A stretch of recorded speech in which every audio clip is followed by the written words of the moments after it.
Hello guys, welcome to Crick 360.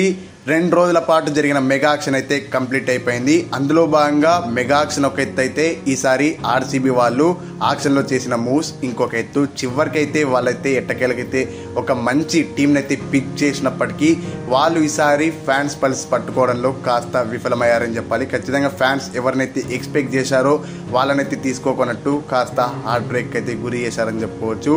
First and foremost player అందులో భాగంగా ఎవరు ఉంటారంటే కేఎల్ రాహుల్ అయితే ఉంటారనమాట. కేఎల్ రాహుల్ని మనం ఏమనుకున్నాం, అక్కడ చాలా వరకు ఆర్సీబీ వాళ్ళు కూడా అక్కడ పాడ్కాస్ట్లు కూడా నిర్వహించారు, ఇక్కడ చాలా వరకు మాక్ ఆక్షన్స్ కూడా నిర్వహించారు. వివిధ ప్రదేశాలు తిరిగి, అంటే కర్ణాటక త్రూఅవుట్ కర్ణాటక అంతా తిరిగి నిర్వహిస్తే అక్కడ మోస్ట్ ఆఫ్ ద ఫ్యాన్స్ అంతా ఏమన్నారంటే కేఎల్ రాహుల్ని ఎట్లయినా సొంతం చేసుకోవాలి అన్నారు. 20 కోట్లైనా పర్లేదు సొంతం చేసుకోవాలి అన్నారు. కాకపోతే ఇక్కడ చూసుకుంటే మాత్రం కేఎల్ రాహుల్ని అయితే ఆర్సీబీ వాళ్ళు అయితే సొంతం చేసుకోవడంలో విఫలమయ్యారు. సో దాంతో అయితే వాళ్ళు ఒక వాల్యుబుల్ ప్లేయర్ని అయితే పోగొట్టుకున్నారు. అక్కడ కేఎల్ రాహుల్ని కేవలం 14 కోట్లకే ఢిల్లీ క్యాపిటల్స్ వాళ్ళు అయితే కొనుక్కున్నారంటే అర్థం చేసుకోండి. అక్కడ ఆర్సీబీ వాళ్ళు 10.50 CR మాత్రమే వచ్చారు. సో ఖచ్చితంగా కేఎల్ రాహుల్ వచ్చింటే కనుక, ఒకవేళ కోహ్లీ కాదంటే కనుక ఫర్దర్ క్యాప్టెన్గా కేఎల్ రాహుల్ ఉండేవాడు. ఆ తర్వాత వచ్చేసి ఓపెనింగ్ బ్యాటింగ్ ఖచ్చితంగా కేఎల్ రాహుల్, తర్వాత వచ్చేసి విరాట్ కోహ్లీ. ఆ కాంబినేషన్ అద్దుర్సుగా ఉండేది కదా. కాకపోతే ఈసారి ఆర్సీబీ వాళ్ళు ఆ పని చేయకున్నట్టు ఆ హార్ట్ బ్రేక్ అయితే ఉంచారు.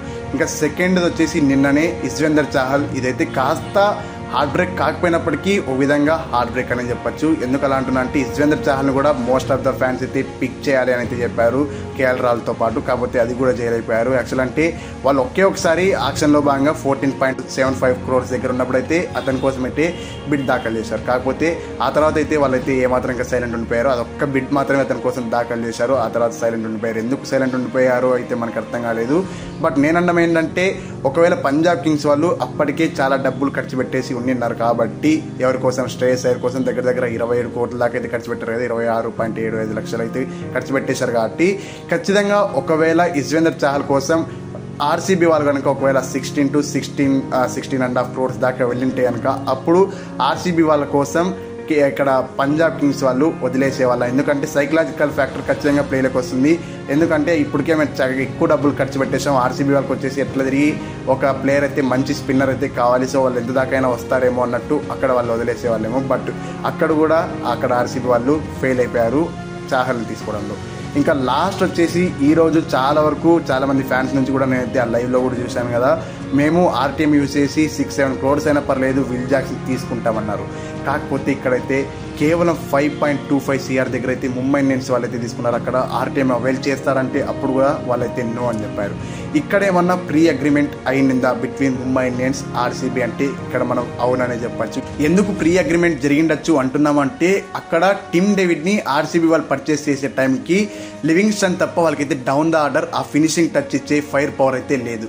అందుకని చెప్పేసి అక్కడ ముంబై ఇండియన్స్ వాళ్ళైతే ఒక్క బిడ్ కూడా దాఖలు చేయలేదు. 3 crores అయితే సొంతం చేసేసుకున్నారు ఆర్సీబీ వాళ్ళు.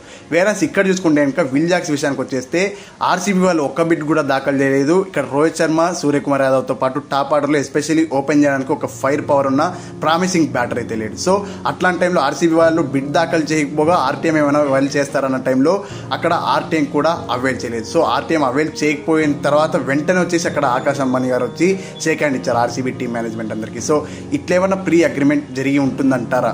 ఖచ్చితంగా కింద కామెంట్లో తెలియజేయండి. ఇది ఈ వీడియో అయితే. తర్వాత నెక్స్ట్ వీడియోస్ చాలా ఇంట్రెస్టింగ్గా ఉంటాయి. ఆ వీడియోస్ మిస్ కావద్దు అనుకుంటే మన ఛానల్ అయితే సబ్స్క్రైబ్ చేసుకోండి.